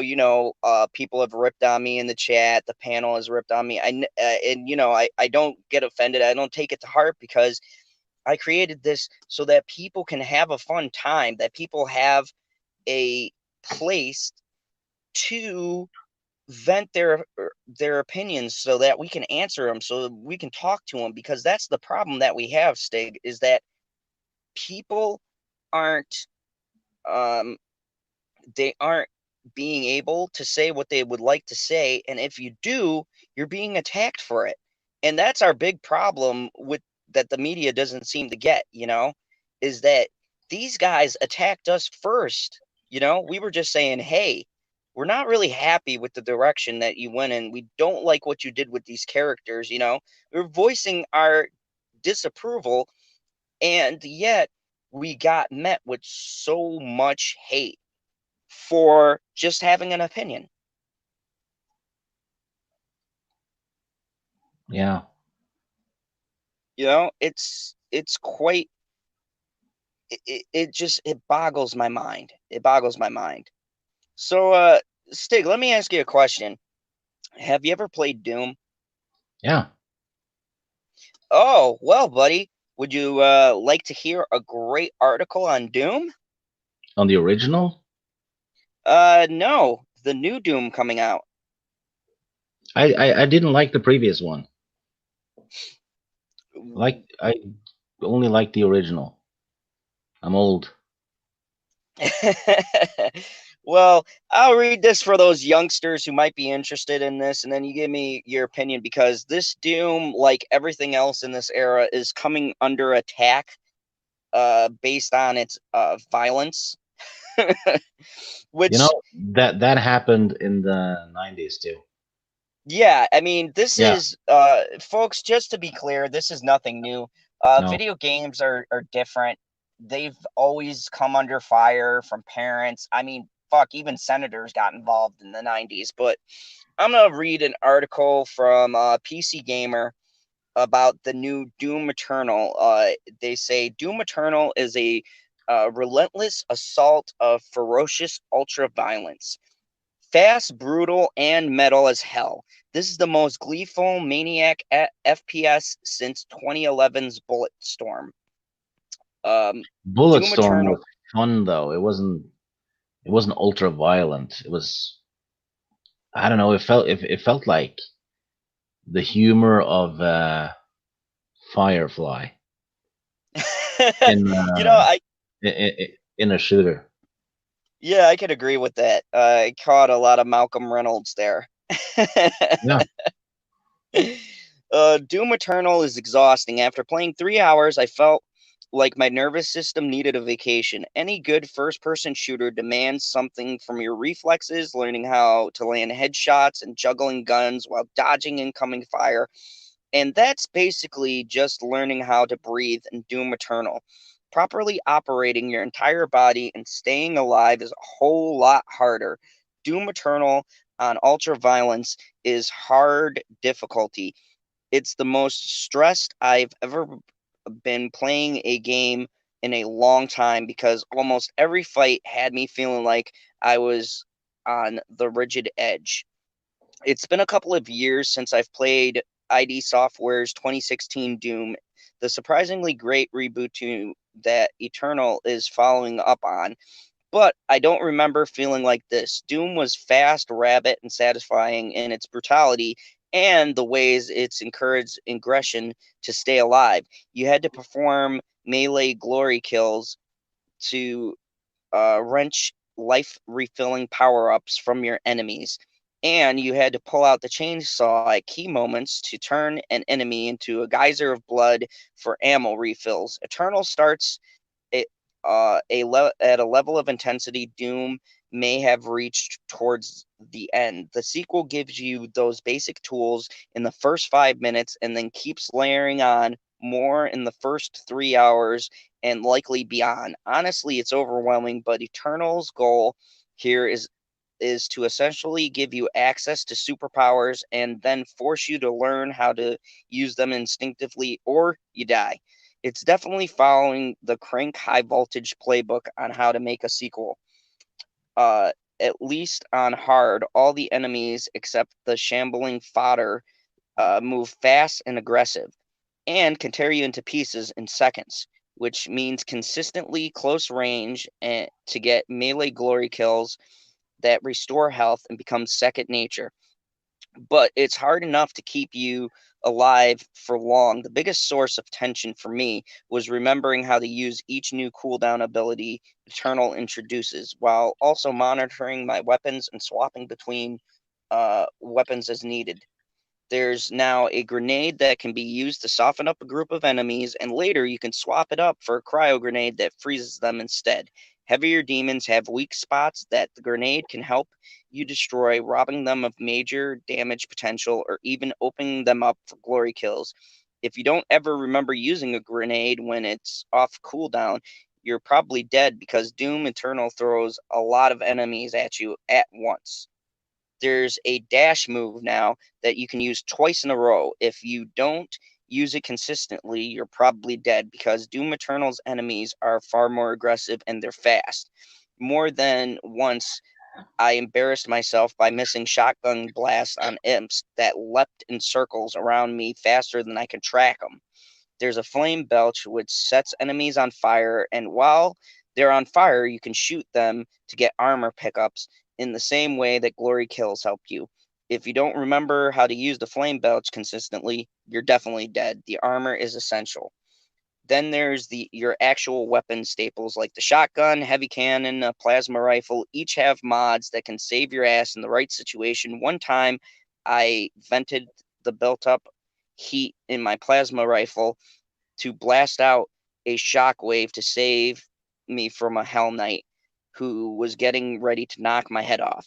I was constantly switching between guns to use whatever was best in the moment, or because I just run out of ammo for one of my other ones and I was scrambling to stay alive. Within the first 3 hours, I had all of the above plus rocket launcher, and I was introduced to a handful of new power-ups in the power-up system. There are relics, which can give you special abilities, like Blood Punch, which can charge up and perform glory kills.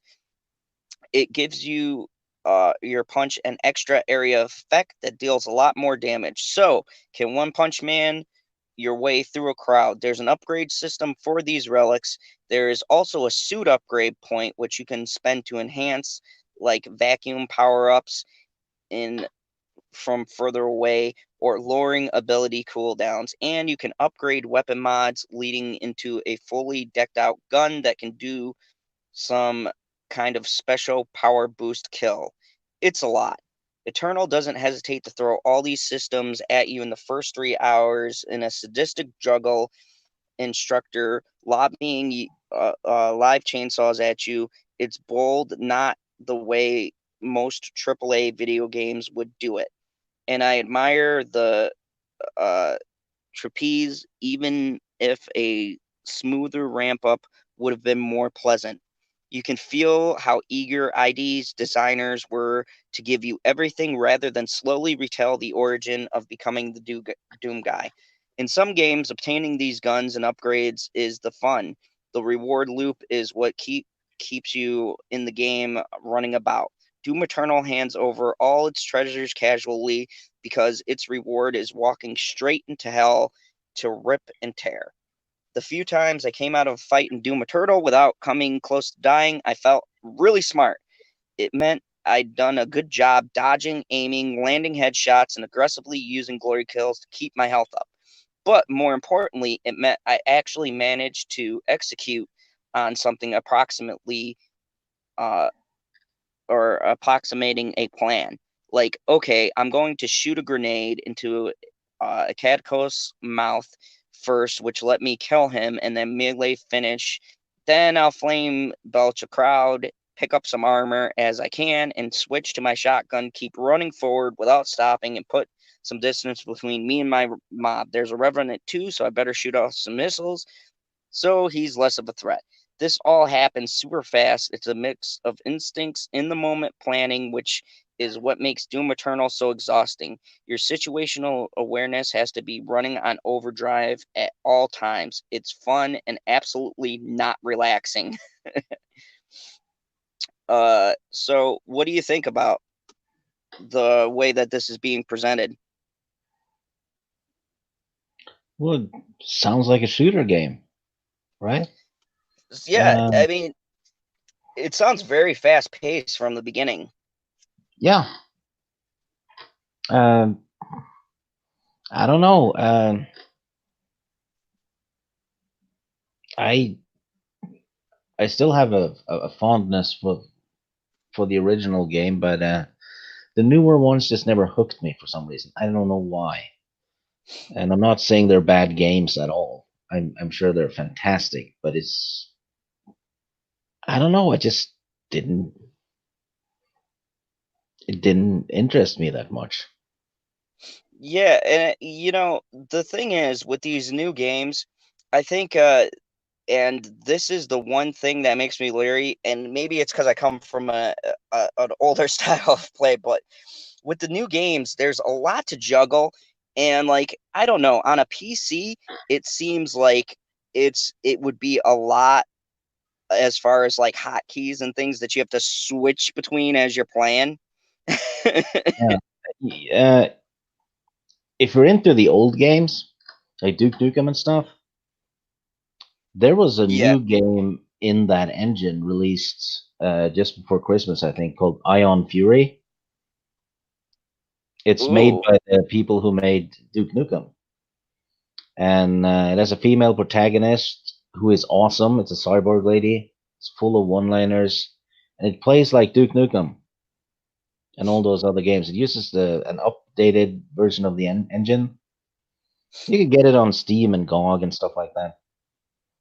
Yeah, there's been a renaissance too. I noticed in video games, there's been a renaissance where they've kind of gone back to like the retro design of some games. And I know like you play those older games, but have you noticed even some newer games have gone back to the old design of like, Duke Nukem Yeah, and Quake and things like that? some of the role-playing games have gone back to its roots too, with turn-based combat and Yeah, I isometric views and stuff like that. so I mean, it's kind of cool that the video game industry seems to be it seems to have a nice balance now, Yeah, I don't know, it's more something for everyone now, I guess, even for older fans. Because those,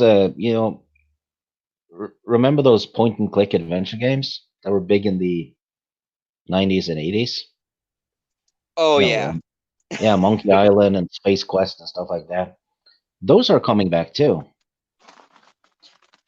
Yeah, you know what's weird? I feel like the video game industry is getting more diverse than entertainment. like, like as entertainment takes a step back, video Yeah, games seem to be providing more cutscenes, more cinematic. Uh, even you know, Electronic Arts released a single player game with the Jedi game they just released. No multiplayer in it. No microtransactions. Nothing. It's just a single player game. yeah, Timon.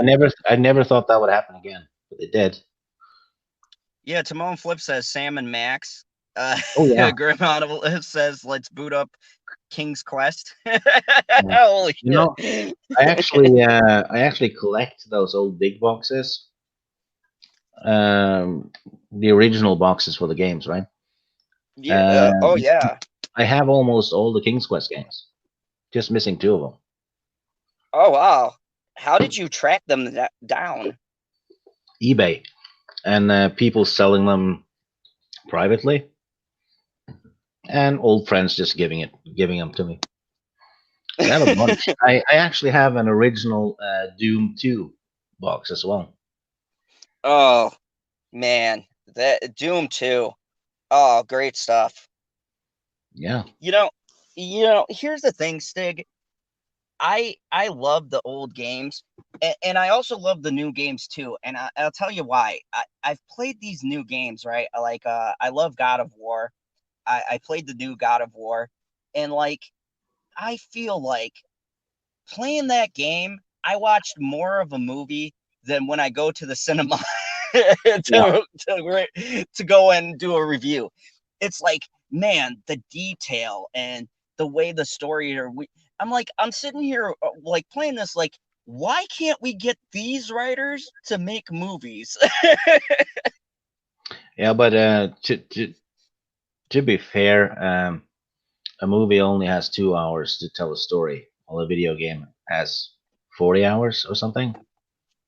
Oh yeah, it depends on what game that you're playing. Grim Monolith says Baldur's Gate 1 and 2. I actually got Baldur's Gate on my phone.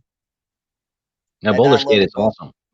Oh yeah, yeah. I forgot how fun that game was, and Yeah. bringing it back for all you kids who don't remember the good old days. Uh, Stig, you remember, and I remember us talking about this before. You remember DOS, right? MS DOS. Oh yeah. Like everything had to be in MS DOS. You had Wolfenstein, you had Doom. Uh, what was the other one? Blood. Um, shit. Blood Shadow got Warrior. a Blood got a remake last I year. know. Yeah, I know. I know. I actually got a chance to play the remake. It wasn't that bad. I mean, Uh, it felt a Shadow little Warrior different. is free on GOG. I also have it on my phone. Like the original it's hard as hell to play on a phone, but I configured the controllers like the original controls. Yeah. I forgot how hard that game was. Like, oh my god. Shadow Warrior was brutal. Blood as well. Oh yeah. Yeah, like there were certain points and it was so much fun. Like I loved using like the dynamite, but you get to certain points where it was like there was that was the thing that was different. There was like puzzles too, and those puzzles sometimes were so damn hard to get to the next room. Yeah, and look at role playing games. Back then, you had to make notes, right? Yeah. If you're travel to this village and ask a gray haired priest about something, you needed to note that down. Now you just get quest markers. You just Yeah. walk in a straight line to whoever has an exclamation mark over his head, right? And then you can just skip through the conversation, and then you get a new marker. Yeah, You know, and back then you had to pay attention, and to be fair, it added to the immersion, didn't it? yeah, there's something to be said like with the new technology. They've made amazing, and I mean some RPGs are like just amazing, but yeah, you're right. There's been an element that's been lost. Like there are some games, there were just some games where you could not figure out. Like right now, I'm playing Sanitarium, and I had to actually look up some shit because I forgot it. And I'm sitting there trying to solve the puzzles, and I'm like, what the hell? And what happened was I went to one place before I went to the other, so I couldn't activate the statue I had to activate because I had to go like somewhere else first and then swing back around. And I'm like, oh, I forgot what this was like. Where and there's no like marker or indicator. You just like explore until you find what you're looking for. Ever feel like activating statues is something that's overdone? I mean, if you look at all the RPGs you played over the years, I bet you all of them have you activate at least two or three statues. Oh yeah, yeah. Even the first person shooters had that.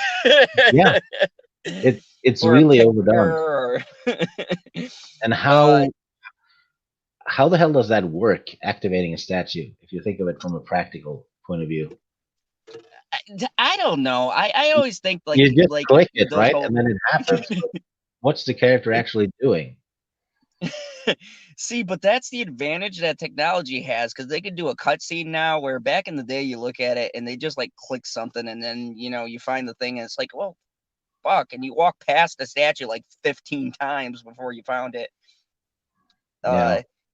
TechCom says, Super Chat, the new God of War is good, but feels neutered in comparison to the original trilogy. Yeah, the story was different. I think they had to change it up a little bit, keep it fresh, but yeah, I agree. And just so you guys know, I've been dabbling a little bit into the gaming world, and I guess this is a good time to make an announcement for all 9 viewers who have been hanging here with us. I will have GG Man Lives on my channel. If you guys don't know who he is, he does video game reviews, mod Oh, corners, things like that. the shooter guy. Yeah, he's gonna I've be. I've seen his channel. He's very good. Yeah, he's gonna be coming on my my channel next Saturday. Cool. Yeah, we're gonna do a Fandom Zone talks. He got to actually do a playthrough of the new Doom Eternal, so you know, I'm gonna ask him about his channel, and you know, we're gonna sit down and have an interview, and you know, talk video games. So if you guys are video game fans, next Saturday I will be having him here in the Fandom Zone. So I'm really looking forward to that. And also this Saturday I'm gonna be having Second Street Marvel. So it's been a busy week over here, Stig. I've been reading books. Yeah. Speaking of which, you know, I got through my articles, so you know, just to shoot the shit. You got any good book recommendations for all those people listening? Like, what good books are you reading? What good I know it's EU. What good EU you're gonna recommend for us today? Oh, yeah, I've been reading the EU books, catching up on stuff I haven't read before, and having a good time with it. Um, I read what was it? The Rise of Darth Vader. That one was really good. It You starts off know, right after Revenge of the Sith, and it delves into the psychology of Darth Vader and how he has to come to terms with basically being dependent on prosthetics. I mean, that he's seems pretty basically interesting. trapped in a suit, and it's claustrophobic, and his legs doesn't work the way he wants to, and it's constantly giving him pain because Palpatine deliberately gave him bad prosthetics to to keep him in constant pain to feed his anger. That's Uh, interesting. yeah, it's that one was very very good. Um, yeah, get that one if you want to read EU books. That one was damn good. They are a bit Also, up and down though, but even the worst ones do feel like Star Wars through and through, and they all fit very well with the rest of the EU and the movies. also really quick, TechCom. Yes, I thought the Shadow Warrior 2013 reboot was very good. Uh, I like your comparison to Deadpool. It was definitely a funny game, but yeah, uh, you know, I saw that book and I was interested in reading it, and now I might just give that a go, or I'd maybe give it do an audiobook. an 8 out of 10. Oh, that's a pretty Yeah, high endorsement. yeah, um, very well written. Interesting. Yeah, I always like having you on the channel here, Stig, to do stuff. I don't know what happened to the rest of the late night crew. I know Stevie's been held hostage by the dingoes. Uh and Perp, and I think Justin was here for a bit. I don't know. He popped off when we started Yeah, talking Game of Thrones. I think his phone died or something too. He was having phone troubles. Yeah, because he had a hard time getting on. or being able to hear us. So, Yeah. is you still not like laptopless? He's topless? No, laptop. He doesn't have. Sorry. Yeah, probably both. Uh, Bitchy But Unicorn is in the chat now too. yep, that's the mythical love of my life. Everybody give a shout out to Bitchy. You know, she's been uh like trolling me in the chats before uh we embarked on our magical adventure. So she's been a solid fan here in the Fandom Zone. That's cool. Yeah, that's what makes it work, people. But we hit the 2 hour mark. I'm getting ready to go because it's a bit. She puts on, I hate you. Thank you. Um, so before I wrap things up, can you give us a sneak peek into what you've been working on with Mary Mayhem? No, it's just shenanigans stuff. Oh, so do you got any like little hints for anyone who might tune in to Mary Shenanigans? Which, by the way, Tommy, Uh, if you could drop that link to Mary Mayhem. Hopefully some fun improvs with fun people. Same as always. Nothing fancy. Just Oh, just just fun to be had on a Saturday evening. Stig, you remind me of those people. You know how they get interviewed on shows and stuff, and they're like, "I can tell you the next season is gonna be good," but they never really give you anything. That's Yeah, you just yeah, pulled like that on me. yeah, I I can't spoil the improvs and stuff. You have to tune in and watch. A consummate professional. And also, if you guys don't know, Mr. Stig has a channel, and he's got content on there. Tell him about the content on your channel. Oh, it's just goofy stuff. Just I just had to do it because of peer pressure, really. Because all of a sudden I had 100 subs and nothing to show them, right? So I just made a couple of goofy videos, so there's something there. That's pretty much it. Including a Marvel thing that people seem to like. Yeah, one of the best cut Marvel scenes. If you guys Yeah, haven't seen no, it, it's a Easter egg thing. yes, Uh, and it has to do with well, you know what? I'm not even gonna spoil it. You guys got to go over to Stig's channel and watch it. But if you're a Marvel fan, it's a nice little Easter egg. yeah, it's it has a lot of use for my channel at least.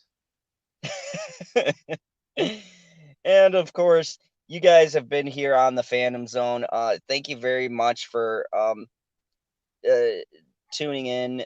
I really appreciate all of you guys. We've had 10 people watching. I really enjoying having the talk with you guys. We'll be back on most likely tomorrow night. I don't got nothing working on. I'm gonna be on the weekly Rumble with Chris Knight this Thursday, so that'll be fun.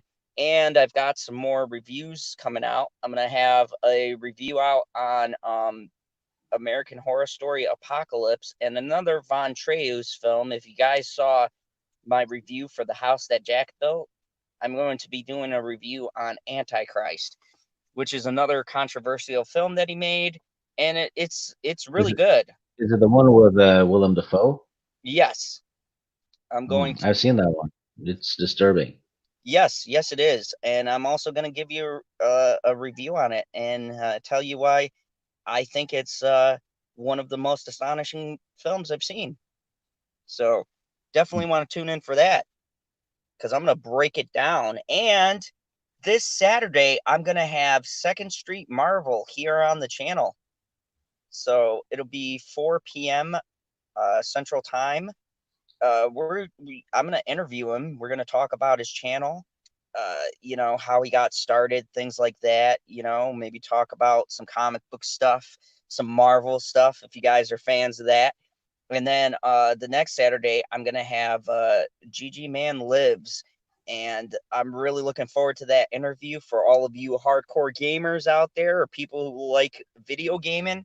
It's going to be awesome because he is the foremost, like, this is the person I go to for video game reviews. I don't trust Game Informer, you know, Info Gamer, none of those people anymore. I go to his channel.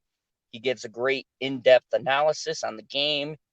You know, he talks about any problems, glitches, things like that. It's going to be really great. I honestly am so looking forward to this interview. I cannot wait. So, you know, definitely stay tuned for that. But thank you, everybody. And of course, this is a shout out to Proper. He gave me my new intro and outro. You've been with the most earth-breaking, ground-shaking, but never media shill money taking, the man, the myth, the legend, the most electrifying villain on YouTube entertainment today, Mr. General Zod. And as always, kneel before Zod. You're not shy, are you? Not at all.